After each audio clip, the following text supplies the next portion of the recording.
নমস্কার, যুক্তি তর্ক সঙ্গে অর্কয় আপনাদের স্বাগত। আপনাদের সঙ্গে আমি অর্কপ্রভ সরকার। বাংলায় এবার কি গেরুয়া সুনামি হবে? বিভিন্ন ওপিনিয়ন পোল কিন্তু সে কথাই বলছে। বিজেপির আসন 19 থেকে 29 এই রেঞ্জে, আর তৃণমূল 17 থেকে 23। এখন প্রশ্ন হলো, বিজেপির তো সেই রকম সংগঠন নেই। 21 সালের পর বিজেপির মরা গাঙে তো জোয়ার আসেনি, তাহলে হঠাৎ করে বিজেপির পক্ষে এই ফল করার ভবিষ্যৎবাণী কিভাবে করছেন সমীক্ষক সংস্থারা? এমনকি প্রশান্ত কিশোরও বলেছেন বিজেপির চমকপ্রদ ফল করে। এর পিছনে যে কারণ, সেটা হচ্ছে মোদি, মোদি অ্যান্ড মোদি। দেশের মানুষ একটা স্থায়ী সরকার চায়, দক্ষ প্রধানমন্ত্রী চায়। এই যে সম্প্রতি মার্চ মাসের শেষের দিকে মস্কো শহরের অনতি দূরে থিয়েটার হলে আইসিস খোরাসান গোষ্ঠীর জঙ্গিদের যে তাণ্ডব ঘটল,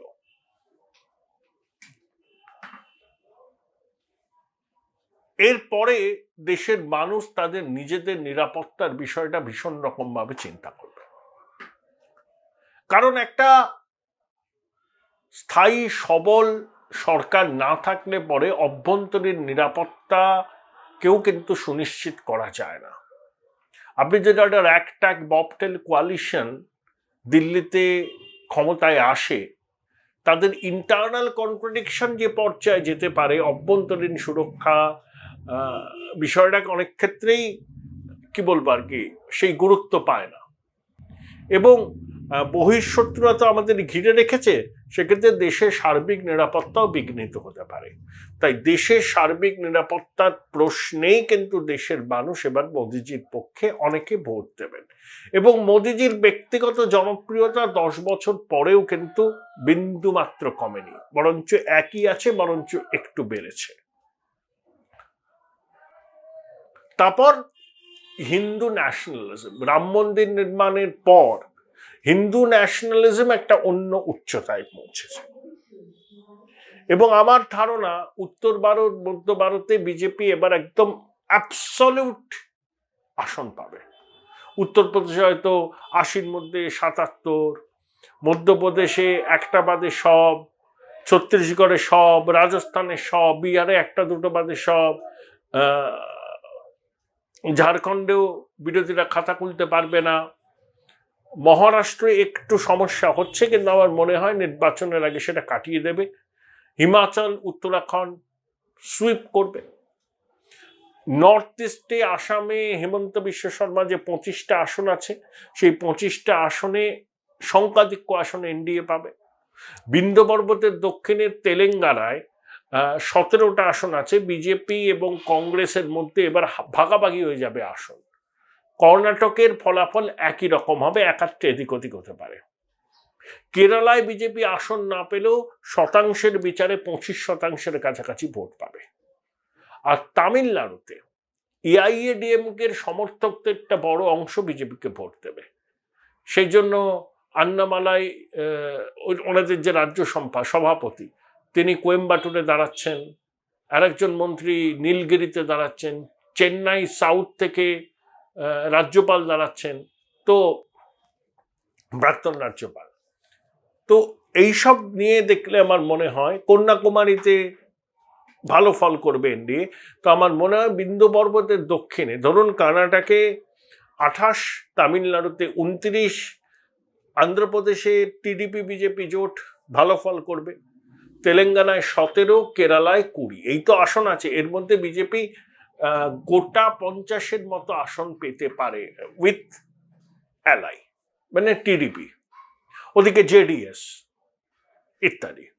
তাহলে উত্তর ভারতে ক্লিন সুইপ, মধ্য ভারতে দারুণ ফল, পূর্ব ভারতে এবং উত্তর পূর্ব ভারতে আগের বারের থেকে ভালো ফল, এবং বিন্ধ্য পর্বতের দক্ষিণে একটা শক্তপোক্ত জায়গা।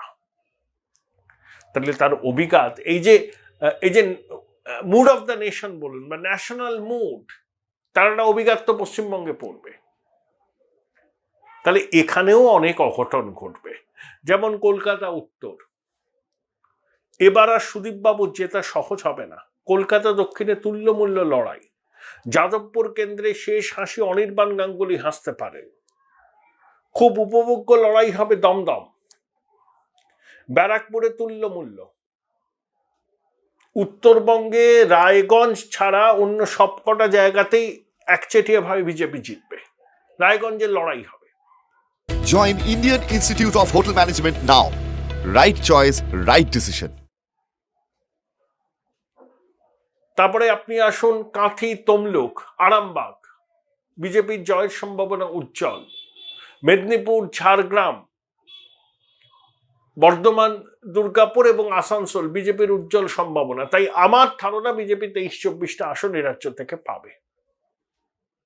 ওই একটাই কারণ, হ্যাঁ সংগঠনের দুর্বলতা আছে, কিন্তু 2021-এ যে সংগঠন বিজেপির ছিল সেই সংগঠন এখন অনেক মজবুত হয়েছে। তার উপরে নরেন্দ্র মোদীর নামে ভোট হবে। নেতৃত্বের প্রশ্নে গণভোট হলে, যারা দেখুন 21-এও মমতা বন্দ্যোপাধ্যায়কে সমর্থন করেছিলেন যে মমতার বিকল্পকে বিজেপি দিতে পারেনি, সেই ভোটাররাই কিন্তু লোকসভাতে আবার বিজেপিকে ভোট দেন।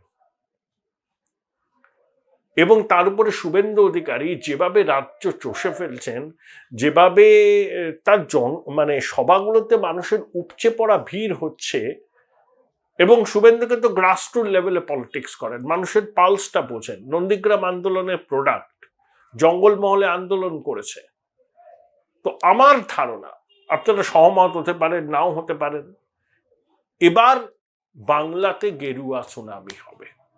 বামেরা যাদবপুর, দমদম, তারপরে আপনার ধরুন মুর্শিদাবাদ, এই কেন্দ্রগুলোতে ভালো লড়াই দেবে। সেলিম সাহেব অদির পাশাপাশি কেন্দ্রে লড়ছেন, সেখানে সংখ্যা মানে মুসলমান ভাই বোনেরা সংখ্যাধিক্য জেলায়। তো সেই ক্ষেত্রে ওখানে কিন্তু বামেরা, বাম কংগ্রেস জোট তৃণমূলকে কঠোর চ্যালেঞ্জ ছুড়ে দেবেন, কিন্তু ওই 4-5টা আসনের মধ্যে তাদের প্রভাব সীমিত থাকবে। বাকি জায়গায় তৃণমূল বনাম বিজেপি, এবং সেখানে মোদিজির নামে ভোট। দেখুন অনেক জায়গায় বিজেপির প্রার্থী স্থানীয় অনেকের পছন্দ হয়নি, ক্ষোভ বিক্ষোভ আছে, সব দলেই থাকে। অনেকেই অ্যাসপিরেন্ট থাকেন, টিকিটের জন্য না পেলে মুষড়ে পড়েন। অনেকে এক্সপেক্ট করেছিলেন ডক্টর অর্চনা মজুমদার টিকিট পাবেন, ফাল্গুনী পাত্র টিকিট পাবেন, ভারতী ঘোষ টিকিট পাবেন, তারা পাননি। ভবিষ্যতে অ্যাসেম্বলি ইলেকশনে বিজেপি নিশ্চয়ই তাদের অ্যাকোমোডেট করবে। ভারতী ঘোষ তো লোকসভা নির্বাচনে দাঁড়িয়েছিলেন 14, এই 19-এ পারেননি। তো যখন ভোট দিতে যান না মানুষ, তখন কে বিক্ষুব্ধ হয়ে দাঁড়ালো, কে নির্দল হয়ে দাঁড়ালো, এগুলো খুব একটা ম্যাটার করে না, কারণ এটা পুরসভার ভোট হচ্ছে না, এটা হচ্ছে দেশের সরকার গঠনের প্রশ্ন। আমার সরকার স্থায়ী হবে, আমি কি সুরক্ষিত থাকব, আমার ঘরের পাশে মস্কোর মতো কোনো হামলা হবে না তো, এগুলো মানুষের বিবেচনায়। এবং একটা কথা মোদিজির অতি বড় ক্রিটিকও মানবেন, সারা ভারতবর্ষে যে পরিকাঠামো নির্মাণের কাজ হচ্ছে বিগত 10 বছর ধরে, অভূতপূর্ব, কেউ অস্বীকার করতে পারছে না। তার সে বিস্তারিত বিবরণ আমি অনেক দিয়েছি আগে, এখন আর বলবো না। শুধু এইটুকু বলে 18 লক্ষ কোটি টাকার প্রকল্প বটলনেকে আটকে ছিল দ্বিতীয় ইউপিএ ক্ষমতা থেকে চলে যাওয়ার সময়।